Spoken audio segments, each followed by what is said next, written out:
আমরা প্রতিদিন অসংখ্য কথা শুনি এবং বলি। কথা বলা এবং শোনার এই ক্ষমতা কেবল মানুষের জন্যই দেওয়া একটি বিশেষ উপহার। কিন্তু আমাদের কাছে কথার চেয়েও গভীর একটি উপহার রয়েছে। তা হল বিবেক। বিবেক হল আমাদের হৃদয়ে স্থাপিত একটি অ্যালার্মের মতো। এই অ্যালার্ম আমাদের সঠিক ও ভুলের মধ্যে পার্থক্য করতে সাহায্য করে। ভুল কথা শুনলে এটি অগ্নিকাণ্ডের সাইরেনের মতো বেজে ওঠে এবং ভুল পথে যাওয়ার চেষ্টা করলে অস্বাস্থ্যকর সত্য বলার সাহস যোগায়। 2 শমূয়েল 2:4-3-9 পদে রাজা দাউদ ইসরায়েলের জনগণের জনসংখ্যা গণনার নির্দেশ দেন।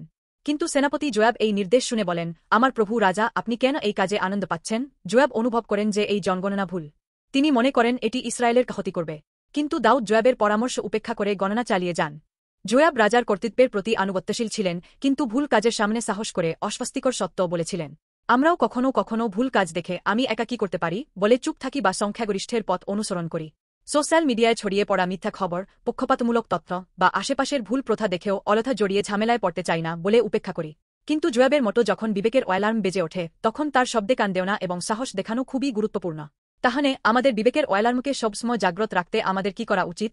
আসলে আমাদের বিবেক কখনও কখনও পাপের দ্বারা ঝাপসা হয়ে যায় বা বিশ্বের কোলাহলে ডুবে যায়। কিন্তু যিশু হলেন সত্য নিজেই। যিশু বিশ্বের পাপ প্রকাশ করেছেন এবং ঈশ্বরের ইচ্ছা স্পষ্টভাবে দেখিয়েছেন।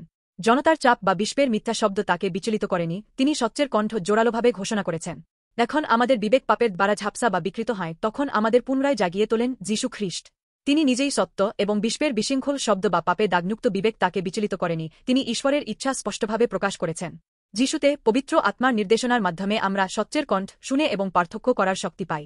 তার মধ্যে আমরা ঈশ্বরের ইচ্ছা স্পষ্টভাবে জানি এবং আনুগত্যের জ্ঞান লাভ করি এবং সত্যিকারের স্বাধীনতা ও শান্তি উপভোগ করি। আজ আমরা সকলে আমাদের বিবেকের অ্যালার্মকে সবসময় জাগ্রত রাখি, যিশুর সত্যের কণ্ঠে কান দিয়ে এই বিশ্বকে আরও উজ্জ্বল এবং সঠিক দিকে পরিচালিত করার জীবন যাপন করি, এই আশা করি।